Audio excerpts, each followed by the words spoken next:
మళ్ళీ customer demand మీద తీసుకొని వచ్చేసినాం. Imported piece, Thailand piece, Sony 7R3 completely demo piece చెప్పుకోవచ్చు. న్యూ బ్రాండ్ న్యూ, హార్డ్లీ ఒక 6,000 to 7,000 షట్టర్ కౌంట్ ఉంటుంది. బాడీది కంప్లీట్లీ ఫుల్లీ కండిషన్ లో ఉంది.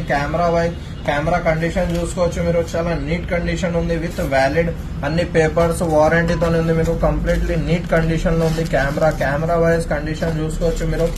కంప్లీట్లీ మీరు కెమెరా కండిషన్ చూస్తే చాలా నీట్ బ్రాండ్ న్యూ కండిషన్ చెప్పుకోవచ్చు. కెమెరాది జస్ట్ ఒక 5,000 to 6,000 షట్టర్ కౌంట్ ఉంటుంది. కెమెరాది కండిషన్ వైజ్ మీరు చూస్తే కండిషన్ చాలా నీట్ ఉంటుంది. మీకు టాప్ కండిషన్ గానీ బాటమ్ కండిషన్ గానీ చూసుకోవచ్చు మీరు. కంప్లీట్లీ ఫుల్లీ కండిషన్ లో ఉంది. స్క్రాచ్ లెస్ కండిషన్ చెప్పుకోవచ్చు కెమెరాది. మీకు కెమెరా వర్కింగ్ గానీ అదే గానీ 100% విత్ వ్యాలిడ్ సర్వీస్ వారంటీతోని అవైలబుల్ ఉంది. Sony 7R3 body original battery charger తోని శ్రీకృష్ణ కెమెరాస్ లో వచ్చేసింది మనకి. Only 1,31,000 rupees